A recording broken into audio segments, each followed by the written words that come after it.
급속한 경제 발전과 그리고 교회 부흥의 속도가 빠름에 맞물려 가지고 한때 교회 건축 붐이 한국 교회에 일어났습니다. 한 30여 년 전부터 많은 교회들이 교회 건축을 하고 있습니다. 비좁은 건물로는 여러 가지 교회의 기능을 감당하기 어려워서 자연스럽게 건축하는 교회들도 많이 있습니다. 그러나 다소 무리가 있더라도 교회 건물만 아주 멋지게 지어놓으면 교회 부흥은 시간 문제다, 이러한 생각이 교회 건축 붐을 조장했던 것 또한 사실입니다. 그래서 무리한 교회 건축 과정에서 교회에 많은 문제들이 발생하게 되었습니다. 그로 인해 사회가 교회를 비판하고 비난합니다. 교회가 사회로부터 비판과 비난의 대상이 되는 경우도 있습니다. 우리 도율교회도 2년 전에 이렇게 아름다운 교회를 건축하여 새롭게 입당하게 되었습니다. 그리고 우리가 잘 알고 있는 것처럼 이 안산에서 우리 도율교회뿐만이 아니고 여러 많은 교회들이 비슷한 시기에 새롭게 교회를 건축하였습니다. 오늘 설교 제목이 뭐래요? 한번 따라서 해봅시다. 교회다운 교회 건축. 겁먹지 마세요. 아니, 목사님 이렇게 잘 지어놨는데 또 교회를 건축하자고요? 이렇게 해서 겁먹는 분들이 있는데, 각 교회들의 속사정을 잘 알지 못하면서 모든 교회들의 동일한 잣대를 들이대면서 교회 건축을 비난한다면 그것은 큰 잘못입니다. 한국 교회에 일어난 교회 건축 붐을 지켜보면서 하나님께서 기뻐하시는 교회다운 교회 건축을 깊이 생각해 보게 되었습니다. 아니, 한국 교회 건축 붐뿐만이 아니고 그것을 보기 이전에도 최근 이렇게 아름답게 지어진 이 도율교회를 목회하는 담임 목회자로서 교회다운 교회 건축을 깊이 생각해 보게 되었습니다. 그러던 차에 하나님께서 교회다운 교회를 위해서, 교회다운 교회 건축을 위해서 하나님께서 저에게 주신 말씀이 오늘 제가 여러분들에게 읽어드린 말씀입니다. 도율교회를 생각할 때 하나님께서 저에게 주신 이 말씀의 은혜가 오늘 설교하는 저를 통해서 여러분에게도 동일하게 주어지기를 주의 이름으로 축원합니다. 사실 오늘 설교 제목 교회다운 교회 건축은 건물을 말하는 것이 아닙니다. 엄밀하게 말해서 이 건물은 교회가 아닙니다.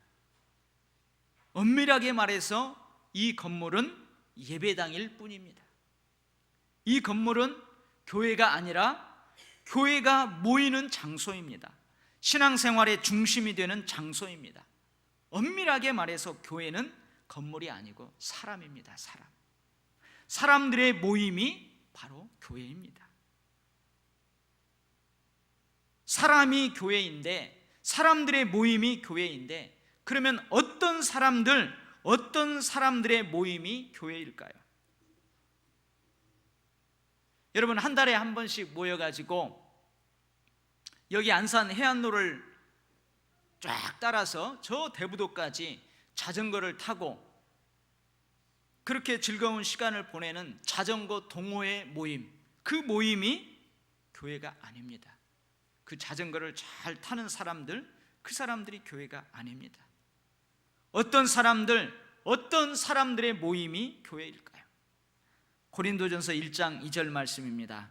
고린도에 있는 하나님의 교회 곧 그리스도 예수 안에서 거룩하여지고 성도라 부르심을 받은 자들과 또 각 처에서 우리 주 곧 그들과 우리의 주 되신 예수 그리스도의 이름을 부르는 모든 자들에게 사도 바울이 편지를 합니다. 고린도에 있는 하나님의 교회, 그 교회에 편지를 하는데 그 교회가 어떤 교회냐? 곧 이 말은 똑같다는 말이에요. 예수 그리스도 안에서 의롭다 칭함받는 성도들, 거룩한 사람들, 예수 그리스도를 주님이라고 동일한 신앙 고백을 하는 사람들의 모임, 이것이 바로 교회라는 말이에요. 여러분들, 제가 이름을 부를 때 집사님, 장로님, 권사님 그러기도 하지만 누구누구 성도님 이렇게 부르잖아요. 여러분들이 예수를 믿음으로 여러분들은 하나님으로부터 의롭다 칭함을 받은 성도들이라는 거예요. 그리고 저와 여러분은 예수 그리스도를 주님이라고 고백하는 동일한 신앙을 고백하는 사람들입니다. 우리들의 모임, 이게 바로 교회예요, 교회. 그래서 교회는 특정한 건물이 없어도 교회입니다. 어느 집에서 이런 사람들이 모이면 그 모임이 교회가 됩니다. 어느 회사에서 그런 사람들이 모이면 그것이 교회입니다. 건물이 아닌 어느 들판에서, 어느 야외에서 이런 사람들이 모이면 그것이 교회입니다. 그래서 여러분들이 신약성경 사도행전을 쭉 읽다가 보면 그 사도행전에 등장하는 교회들은 오늘날과 같은 대형 건물들이 없습니다. 어느 가정집을 교회 모임 장소로 사용했습니다. 고린도에 있는 예수를 주님이라고 동일한 신앙 고백을 하는 사람들이 어느 가정집에서 모이면 거기가 고린도 교회가 되는 거예요. 어느 다락방을 교회 모임 장소로 사용하면 그 다락방이 교회가 되는 거예요. 그런데 역사가 흘러가면서 모이는 사람들의 수가 많아집니다. 그래서 오늘과 같은 교회 건물이 필요하게 되었던 것입니다. 그래서 교회 역사가들은 오늘날과 같은 교회 건물은 언제부터 교회 역사에 등장하게 되느냐? 기독교가 로마의 국교로 인정된 이후, 그러니까 300년 중후반에부터 오늘과 같은 교회 건물들이 등장하기 시작했다고 봅니다. 아름다운 교회 건축이란 예수 그리스도를 주님이라고 고백하는 여러분들, 예수 그리스도를 믿는 믿음으로 하나님께 거룩한 성도라고 인정받는 저와 여러분들, 우리들의 모임이 어떠해야 하느냐, 이것을 의미하는 거예요. 결코 건물의 건축을 말하는 것이 아닙니다. 성경에서는 종종 성도들의 신앙생활의 과정을 건축에 비유해서 설명을 합니다. 오늘 본문 말씀에서도 건물 건축하고 관련된 단어들이 등장하게 돼요. 어떤 단어냐? 터, 기초, 모퉁이 돌, 건물, 지어져 간다, 이런 것이 다 건물 건축하고 관련된 단어들입니다. 성도들의 모임인 교회가 교회답게 되어져 가는 과정을 건물 건축에 비유하여 설명하고 있는 것입니다. 고린도전서 3장에서도 상급을 언급하면서 건축에 비유하여 설명하고 있습니다. 거기에 보면은 지혜로운 건축자, 터, 금, 은, 보석, 나무, 풀, 집 등 건축 기자재, 그리고 조심하여 세워라, 이런 단어와 문구가 등장을 하게 됩니다. 건물의 외형을 얼마나 멋있게 지을 것인가에 우리의 공력을 들이기보다는 불에 타지 않는 재료를 구하는데 우리의 공력을 더 들여야 한다는 것입니다. 아무리 외형이 멋지게 지어졌더라도 거기에 사용된 재료가 나무나 집, 풀이면은 그 멋진 집은 다 불에 타버리기 때문에 그렇습니다. 그러나 비록 못은 없더라도 거기에 사용된 재료가 금, 은, 보석이라면 그것은 불 속에서 타지 않고 남게 됩니다. 이 땅에서 하나님의 백성으로 삶을 살다가 우리가 하나님 앞에 가면, 천국에 가면 성도들은 심판을 받게 되는데 어떤 심판을 받느냐? 상급 심판을 받게 됩니다. 근데 고린도전서 3장에서는 성도들이 하나님 앞에 가서 상급 심판을 받게 되는 것을 뭘로 비유하냐면은 불로 태우는 것으로 비유합니다. 그때 불로 태우는 것으로 그렇게 상급 심판 받는 것을 비유를 해요. 그래서 자기가 예수 그리스도라는 그 터 위에 이 땅에서 살면서 무엇으로 어떻게 건축을 했느냐, 무엇으로 어떻게 삶을 살아갔느냐, 그것을 심판받게 되는데 불로 태운다는 거예요. 그래서 그 터 위에 세워진 것들이 불타버리면은 상급은 없어요. 그러나 불타지 않고 남는 그것이 우리의 상급이 된다는 것입니다. 그래서 우리의 신앙생활이 좀 멋이 없어도 괜찮아요. 화려하지 않아도 좋아요. 무엇보다는 우리의 신앙의 삶이 어떤 재료로 지어져 가느냐가 더 중요합니다. 물론 신앙생활이 좀 멋있고 화려하고 좋죠. 거기에다가 화려함에 걸맞게, 멋짐에 걸맞게 재료도 좋으면 더 좋은 거예요. 그렇다면 교회다운 교회 건축을 위해 어떤 재료들을 사용해야 할까요? 예수 믿는 저와 여러분들의 모임인 우리 도일교회가, 지금 이렇게 모여있는 우리 도일교회가 어떤 모습이어야 하나님께서 교회다운 교회로 인정하실까요? 첫 번째는요, 이 도일교회 안에는 사랑이 넘쳐나야 합니다. 한번 따라서 해보시죠. 사랑이 넘쳐나야 합니다. 사랑이 넘쳐나야 돼요. 19절 말씀에 교회는 하나님의 권속이다, 하나님의 권속이라는 말은 하나님의 가족이다, 하나님의 가정이다, 그 말이에요. 교회는 하나님의 시민이다 기록하고 있어요. 그러니까 지금 우리들이 다 하나님의 시민이에요. 하나님의 아들, 딸들이에요. 언제부터요? 예수 그리스도를 믿은 다음부터. 그러면 예수 그리스도를 믿기 이전에 우리는 어떤 존재들이었을까? 예수를 믿기 전에는요, 우리가 하나님과 전혀 상관없는 사람들이었어요. 하나님의 약속된 축복과 전혀 상관없는 나그네와 같은 사람, 외인들과 같은 사람이었어요.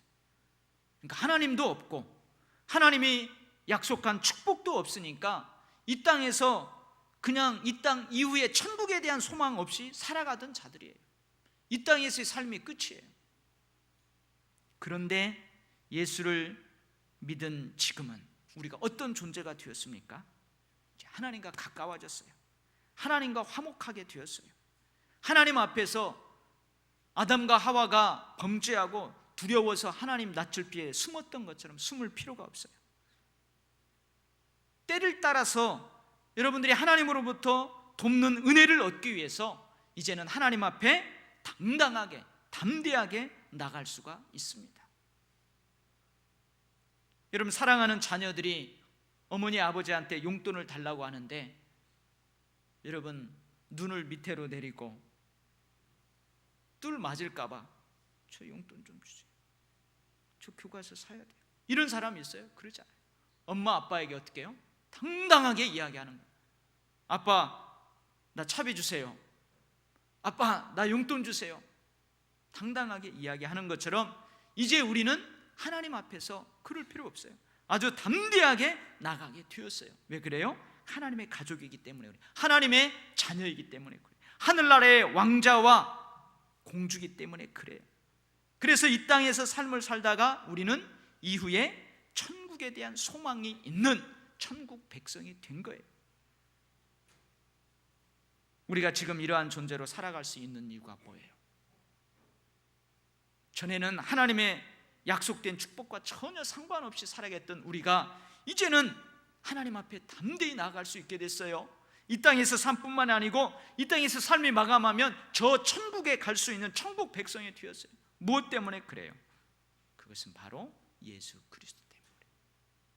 예수 그리스도의 피, 예수 그리스도의 보혈의 피, 예수 그리스도께서 저 십자가에서 우리 대신 피 흘려 우리의 모든 죄를 담당하셨다는 것을 믿는 그 믿음 때문에 우리가 이런 존재가 된 거예요. 그래서요, 예수 그리스도의 보혈의 피, 저 십자가는 우리를 향한 하나님의 사랑입니다.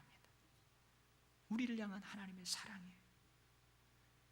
우리 도일교회는 이 하나님의 사랑이 항상 넘쳐 흘러야 할 줄 믿습니다.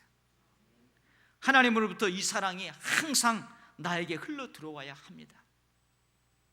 하나님으로부터 나에게 흘러 들어온 이 사랑이 차고 넘쳐서 내 주위에 있는 사람들에게 또 흘러가야 합니다. 여러분, 신앙생활 하다 보면은 이 하나님에 대한 사랑의 감격이 식어져 가는 때가 있어요. 처음 주님을 만났을 때, 처음 주님을 감격적으로 만났을 때, 그걸 첫사랑이라고 하죠. 그 첫사랑은 너무 뜨거워요. 근데 신앙생활 오래 하다 보면은 그 감격을 잊어요. 부부학교에서 한 남편이 엄청 울더라고요. 한 남편이 엄청 울어요. 왜 우느냐? 자기 아내하고 연애할 때는, 결혼해서 신혼 초에는 그 아내를 내가 그렇게 사랑했는데 지금은 그 내가 사랑했던 그 아내가 그 사랑을 느낄 수 없다고 하는 거예요. 그러니까 막 엉엉 울더라고요. 여러분, 이 찬양이 있죠. 사랑합니다 나의 예수님, 사랑합니다 아주마니요. 사랑합니다 나의 예수님, 사랑합니다 아주마니요. 사랑합니다 나의 예수님, 사랑합니다, 그것뿐이에요. 사랑한다 아들아, 내가 너를 잘 아노라. 사랑한다 내 딸아, 내게 축복 더하노라. 여러분, 이 찬양을 할 때마다 힘이 생깁니다. 이 찬양을 할 때마다 하나님에 대한 사랑이 점점 식어져가는 그 불꽃이 다시 피어오릅니다. 여러분, 우리 도일교회는 늘 이 하나님의 사랑이 넘쳐 흘러야 될 줄 믿습니다. 여러분, 하나님 사랑합니다, 하나님 사랑합니다, 얼마나 여러분들 고백하면서 사십니까? 하나님 사랑합니다. 하나님의 그 큰 사랑에 비하면 내 사랑은 너무나 작지만 그래도 하나님 사랑합니다. 이런 고백이 우리 모임 가운데 자주 있어야 될 줄 믿습니다. 우리의 사역에, 우리의 봉사에, 우리의 섬김에 이러한 고백이 배어 있어야 될 줄 믿습니다. 내가 사람의 방언과 천사의 말을 할지라도 사랑이 없으면 소리나는 구리와 울리는 꽹과리가 된다고 하나님 말씀하십니다. 내게 있는 모든 것으로 구제하고 내 몸을 불사르게 내어줄지라도 사랑이 없으면 내게 아무 유익이 없다고 하나님이 말씀하십니다. 우리 도일교회는 이 사랑으로 교회다운 교회를 건축해 가야 될 줄 믿습니다. 하나님을 뜨겁게 사랑하는 사랑, 그리고 나의 얄팍한 사랑으로는 내 주변에 있는 사람들을 사랑할 수 없는데 하나님이 주시는 그 큰 사랑이 넘쳐 흘러서 그 사랑으로 우리 주변에 있는 이웃들을 사랑하는 그 사랑으로 교회다운 교회를 건축해 가야 될 줄 믿습니다. 두 번째는요, 사도들의 정신과 교훈을 우리 교회가 이어가야 합니다. 사도들의 정신과 교훈, 이것을 어려운 말로 사도성이라고 그래요. 20절 말씀에 너희는 사도들과 선지자들의 터 위에 세우심을 입은 자라. 여러분, 지금 교회 직분에는 사도라는 직분이 없습니다. 선지자라는 직분이 없습니다. 장로라는 직분, 목사라는 직분, 권사라는 직분, 집사라는 직분은 있지만 사도라는 직분, 선지자라는 직분이 없어요. 그런데 초대 교회 때에는 이 직분이 있었어요. 여기에서 사도는 누구를 이야기하냐? 예수님의 12제자를 이야기하는 거예요. 이 12제자가 예수 그리스도의 그 사랑 때문에, 예수 그리스도가 우리의 기쁜 소식이기 때문에 그 복음을 위해서 그렇게 살았어요. 지금도 사도라는 직분, 선지자라는 직분은 교회에 없지만 사도성은 교회에 끊이지 않고 계승되고 있는 것입니다.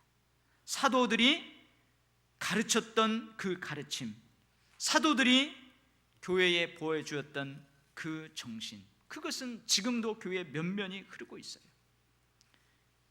12사도들은 온 세계와 인류를 위해서 예수님으로부터 파송받았어요. 그들은 세상에서 영광스러운 존재가 아니었습니다. 세상의 영광에 대해서는 죽은 자들이었습니다. 그들은 복음을 위해서 그들의 주님인 예수님처럼 고난도 기꺼이 감당했습니다. 기꺼이 순교의 길을 걸어갔습니다. 지금 우리가 여기 이렇게 구원받은 거룩한 백성들로 모여서 아주 편안하게 하나님께 예배드릴 수 있음은 이러한 사도들의 순교의 정신과 그들의 가르침이 있었기 때문에 그렇습니다. 우리들의 신앙의 선조들을 통해서 이러한 복음을 위한 사도들의 순교적 정신과 가르침이 우리에게까지 지금 전해지고 있는 것입니다. 그리고 지금 우리 도일교회가, 저와 여러분이 이 사도들의 정신과 가르침을 우리 후손들에게 계승해야 합니다. 우리 도일교회에서 이러한 사도성이 끊어진다면 우리 후손 교회는 없습니다. 사도들의 희생과 순교의 정신과 그 가르침의 맥이 끊어진다면 앞으로의 미래 교회는 없는 것입니다. 그래서 우리 도일교회는 이 사도들의 순교의 정신, 사도들의 고난과 맞서는 정신, 그리고 그들의 가르침에 그 벽돌들로 든든히 서가야 될 줄 믿습니다. 미국 시카고에 휘튼 칼리지라는 명문 기독교 대학이 있다고 합니다. 근데 그 교정에 들어가면은 블랭카드라는 건물이 있대요. 근데 그 건물 2층에는 그 학교가 배출한 선교사들의 명단과 사진이 쫙 진열되어 있다고 합니다. 그런데 몇 사람의 사진에는 얼굴이 붙어 있는 것이 아니고 십자가가 붙어 있다고 합니다. 그 사람은 어떤 사람이냐? 선교사의 삶을 살다가 순교하신 분들이라고 합니다. 우리나라도 그런 곳이 있어요. 서울 양화진에 있는 외국인 묘지에 가면은 우리 한국의 근대화 그리고 독립에 크게 공헌한 인물들, 그리고 이 조선 땅의 복음 전파를 위해서 한국 땅에서 죽어간 인물들, 약 380여 개의 묘가 있습니다. 그 중에 이 땅에 복음을 들고 온 선교사들의 묘가 120여 개가 된다고 합니다. 그 묘 중에는요, 한국 땅을 밟은 지 하루 이틀도 안 되어서 이 땅에 순교의 피를 뿌린 사람들도 있어요. 선교사인 부모님을 따라서 태중에 이 땅에 와가지고 이 땅에 태어나자마자 죽어간 갓난 아기들도 거기에 묻혀 있어요. 그 선교사들의 묘지를 쭉 돌아보다 보면은 묘비에 이런 글이 쓰여져 있는 것이 있어요. 나는 웨스트민스터 사원에 묻히는 것보다 조선 땅에 묻히는 것이 더 영광스럽다.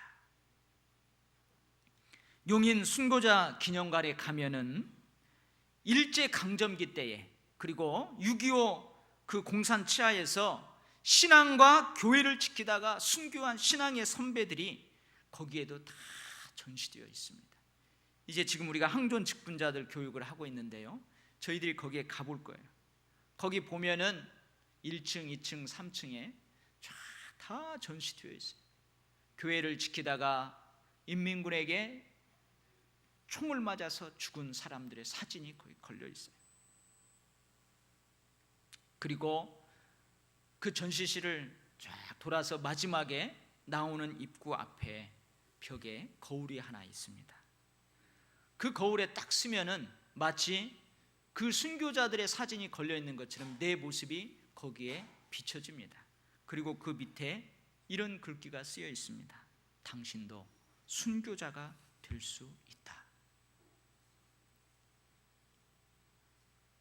그리고 그 전시실을 다 보고 빠져나오면 그 마당에 순교한 주기철 목사님의 시비가 거기에 있습니다. 그 시비에 세워진 내용이에요. 주님을 위하여 오는 고난을 내가 피하였다가 이 다음 내 죽어 무슨 낯으로 주님 배울꼬. 이제 당하는 수혹 내가 피하였다가 주님 배울 때 너는 내 이름으로 평안과 즐거움 받아 누리고 고난의 잔은 어디에 두고 왔느냐. 주님 물으시면 내 뭐라 대답할꼬. 내 뭐라 대답할꼬. 여러분, 이러한 순교자들의 정신이 이 교회에 스며들어 있는 거예요. 여러분, 우리 도율교회를 거꾸로 뒤집어서 탈탈 털어보면 거기에서 뭐가 나와야 되냐면 이 사도성이 나와야 돼요. 복음을 위해서 고난에 맞섰던 그 사도들의 정신, 그 사도들의 가르침이 이 교회의 터가 되어 있는 거예요. 여러분, 우리는 고난을 회피하면 안 될 줄 믿습니다. 복음을 위하다가 교회가 고난에 봉착되었다. 복음을 전하다가 우리가 고난 당한다. 여러분, 실망하지 마시기 바랍니다. 실족하지 마시기 바랍니다. 여러분들이 거기에서 실망하고 여러분들이 거기에서 좌절하면 우리 미래 교회는 없는 겁니다. 우리 후손들은 없는 것입니다. 그래서 우리 도율교회는 이 사도성으로 교회다운 교회를 건축해 가야 할 줄 믿습니다. 세 번째는요, 서로 함께 해야 합니다. 이 서로 함께 한다는 말은 뭐냐? 어려운 말로 공동체성, 지체의식이라고 합니다. 21절, 22절 말씀입니다. 그의 안에서 건물마다 서로 연결하여 주 안에서 성전이 되어가고 너희도 성령 안에서 하나님의 거하실 처소가 되게 하여 그리스도 예수 안에서 함께 지어져 가느니라. 서로 연결되고 함께 지어져 간다는 말이에요. 요즘은 아파트 문화가 대세입니다. 여러분, 아파트 내는요 남에게 신경 쓸 필요 없어요. 옆집에 누가 사는지도 모르고 살아가는 경우가 많아요. 그리고 요즘은 이제 자녀들을 둘, 셋씩 낳지만 한때는 한 명만 낳아서 잘 기르자. 그래서 자녀들이 한 명밖에 없는 가정들이 많아요. 그러다 보니까 이 아이들이 개인적으로는 뛰어나요. 그런데 서로 함께하는 것을 잘 못합니다. 서로 함께하는 것을 잘 못해요. 그런데 여러분, 우리는 홀로 살아갈 수 없는 존재입니다. 관계 안에서 살아가는 존재들입니다. 내가 지쳐 쓰러져 기도할 수 없을 때에 누군가의 기도가 필요합니다. 여러분, 생각해 보세요. 건물을 지어가는데 벽돌 몇 장이 군데 빠지면 그 건물이 어떻게 되겠어요? 제가 일부 예배 때에 일부 예배 드리는 성도들한테 이런 이야기를 했어요. 어느 교회에서 교회 가까운 근처에서 가벼운 접촉 사고가 났습니다. 내려가지고 서로 시시비비를 가리는 거예요. 그러다 보니까 서로 열이 받아가지고 막 언성을 높이면서 손가락질을 하면서 멱살을 잡으면서 막 싸웠어요. 알고 봤더니 그 두 사람은 그 교회 집사님들이었어요.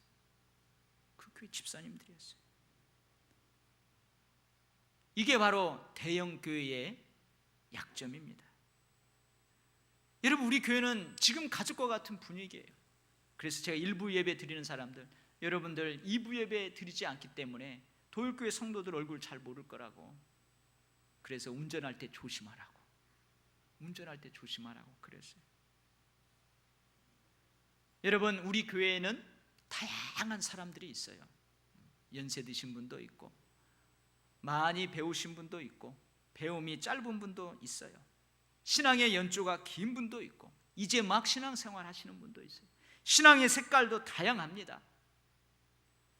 이 다양성 속에서 일치를 추구하는 거예요. 서로 함께 하는 거예요. 바라보는 목표, 바라보는 비전, 바라보는 방향이 같을 때에 우리는 그 다양함 속에서도 일치를 추구해 나갈 수 있는 거예요. 12제자를 한번 보세요. 12제자가 다 동일한 사람이 아니었어요. 거기에는 벳사람도 있었습니다. 세리도 있었습니다. 열심당원들도 있어요. 그리고 바리새파 사람 등등 다양한 사람들이 있었습니다. 그런데 그 사람들이 이 세계를 변화시킨 거예요. 이 세계를 변화시킨 거예요. 사도행전을 읽다가 보면 초대교회의 특징 중에 하나가 뭐냐? 날마다 마음을 같이 했다. 날마다 마음을 같이 했다는 거예요. 그러할 때 그 공동체가 사람들로부터 칭송을 받게 되는 거예요. 백성들로부터 칭송을 받게 되는 거예요. 예를 들면요, 어떤 사람이 우리 교회를 앞에 지나가는데 갑자기 우리 교회 안쪽 건물에서 막 웃음소리가 막 가가가가가 즐거움의 찬양 소리가 막 흘러나와요. 그러면은 예수 안 믿는 사람이 우리 교회를 지나가다가 와, 저 교회는 뭐가 좋아서 저런가, 한번 들어가 봐야 되겠다 그러는 거예요. 근데 어느 사람이 이 교회 앞을 지나가는데 갑자기 막 그릇 깨지는 소리, 막 와장창창 하는 소리, 막 싸우는 소리, 분열하는 소리, 그런 소리가 들린다고 보세요. 그러면 뭐예요? 지나가다가 아유, 제가 교회라고 안 옵니다. 절대 교회를 칭찬하지 않습니다. 그런데 초대교회는 날마다 모여서 함께 마음을 같이 해서 핍박당할 때 함께 똘똘 뭉쳐서 그 핍박을 이겨나가고, 힘들 때에 함께 똘똘 뭉쳐서 그 힘든 것을 이겨나가는. 그러니까 교회 밖에 있는 백성들이 그 사람들을 보고 칭찬하는 거예요. 그리고 그것을 통해서 하나님께서는 구원받는 사람들을 날마다 더하게 하셨습니다. 여러분, 천주교에서 성자 취급을 받고 있는 김수환 추기경, 그분의 수필집에 공동체에 관한 글이 있습니다. 어느 인디언 마을에서 마을 회의가 열렸습니다. 왜 마을 회의가 열렸냐면 그 마을에 옆에 있는 부족이 쳐들어온 거예요. 곧 싸움을 해야 돼요. 위기가 닥친 거예요. 그래서 이 위기를 극복하기 위해 우리가 마을마다 좀 뭘 해보자, 그런 거예요. 그래서 이 위기를 극복하기 위해서 사람들이 모였어요. 함께 모였습니다. 회의하기 전에 이제 회의한다고 저 올리는 거예요.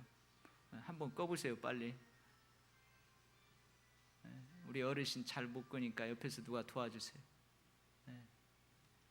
그래서 회의를 했어요. 그래서 뭐라고 하냐면, 자, 우리가 이 어려움을 극복하기 위해서 달구지가 2대 있는 사람들은 한 대씩 내놓도록 합시다. 그랬어요. 지금 회의를 하는 거예요. 여러분들 가운데 달구지가 2대 있는 사람들은 이 마을의 위기를 극복하기 위해서 한 대를 마을에 내십시오. 그러니까 좋습니다 하고 막 박수치고 다 가결이 되었습니다. 그러니까 저 옆에 있던 어떤 사람이, 자, 이런 어려움을 극복하기 위해서 헛간이 2채 있는 사람은 헛간 1채를 내놓도록 합시다 하니까 거기에 모여있는 사람들이 다 박수치면서 아, 좋습니다 하고 가결되었어요. 근데 저쪽 한쪽 구석에 있던 어떤 노인분이 일어나서 이렇게 이야기하는 거예요. 난 가진 것이 닭 2마리밖에 없습니다. 내가 그 중에 1마리를 내어놓겠습니다. 그러면서 이 할아버지가 뭐라고 하냐면, 집집마다 닭은 있으니까 1마리씩 어려움을 극복하기 위해서 1마리씩 다 내어놓읍시다 제안을 했어요. 아, 그랬더니 갑자기 조용해지는 거예요. 아무도 박수를 안 치는 거예요. 여러분, 닭 1마리가 비싸요, 달구지 1대가 비싸요? 여러분, 닭 1마리가 비싸요, 헛간 1채가 비싸요? 당연히 달구지 헛간이 비싸요. 근데 그것을 내놓자고 할 때는 다 막 기뻐서 박수 치는데 닭 1마리씩 내자니까 전부 입 다물고 있는 거예요. 결국 이 노인분이 내어놓은 의견은 부결되고 말았습니다. 이 김수환 추기경님이 알아보니 왜 부결되었을까? 그 모임 가운데에 달구지 2대가 있는 사람은 아무도 없었습니다. 그러니 나와 상관없으니 가결했습니다. 헛간 2채 있는 사람 아무도 없었습니다. 나하고 상관없으니 가결했습니다. 거기에 앉아있는 사람 닭은 다 있었어요. 이것이 가결되면 다 한 마리씩 내놓아야 돼요. 그러니 못 내놓겠다는 거예요. 그래서 부결되고 말았습니다. 여러분, 이 노인의 내놓은 의견이 왜 부결되고 말았습니까? 서로 함께 이 마을의 위기를 대처하기 위해서 서로 함께 하자는 지체의식, 공동체 의식의 결핍이 그 노인의 의견을 부결시키고 말았다는 것입니다. 여러분, 우리 도율교회에 이 공동체성, 지체의식이 있어야 될 줄 믿습니다. 갈등과 반목이 아니고 시기와 질투가 아니고 그래 너 잘났으니까 해봐라 이런 것이 아니고 누군가가 힘쓰고 애써서 일하고 있으면 달려가서 함께하고 누군가 쭈글투리 앉아서 힘겹게 앉아있으면 그것을 발견하는 즉시 가서 위로해주고 격려해주고 내가 먼저 손 내밀고 내가 먼저 인사하고 내가 먼저 웃어주고 여러분, 이 공동체성 서로 함께 이 지체의식으로 교회다운 교회로 우리 도율교회는 지어져 가야 될 줄 믿습니다. 기도하겠습니다. 하나님 아버지, 교회가 거금을 들여서 세상 사람들이 비판을 하는 그 비판을 받으면서까지도 어마어마한 교회 건축들을 하고 있습니다. 하나님, 어찌 그것이 흠이 되겠습니까? 그 교회마다 사정이 있을 것입니다.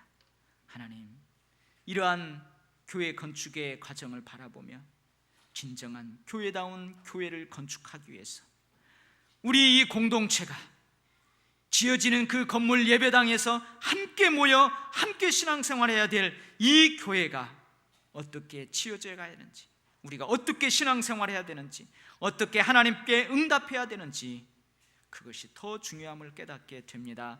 하나님, 우리 도율교회를 이렇게 아름다운 성전에 모이게 하신 것 감사합니다. 이곳에 이렇게 아름다운 예배당을 짓게 하신 것 감사합니다. 여기에서 예배드리는 우리 모두가 하나님의 사랑에 늘 불타오르게 하시고 그 불타오르는 뜨거운 사랑으로 서로 사랑하며 아무리 고난이 온다 할지라도 복음 전파를 위해서 치욕과 수욕을 당한다 할지라도 사도들이 그것을 굳건하게 대면하며 헤쳐나갔던 것처럼 우리도 그렇게 하게 하시고 그렇게 지치고 힘든 사람들이 함께 위로하며 함께 격려하며 함께 나보다 더 높여주며 그렇게 살아가는 멋진 교회다운 아름다운 교회, 그 건축이 우리 도율교회의 건축이 될 수 있도록 그렇게 축복하여 주옵소서. 하나님, 특별히 이 도율교회를 담임해 나아가는 목회해 나가는 저를 붙잡아 주옵소서. 세속에 물들지 않게 하시고 타락하지 않게 하시고 하나님 뜨겁게 사랑하고 성도들 뜨겁게 사랑하고 이 교회 공동체를 뜨겁게 사랑하며 모두가 예수 그리스도가 제자가 되도록, 모두가 작은 예수가 되도록, 모두가 하나님 나라와 의를 위해서 헌신자가 되고 축복받는 자가 되도록 그렇게 교회를 아름답게 건축해 나갈 수 있도록 축복하여 주옵소서. 예수님 이름으로 기도하옵나이다. 아멘.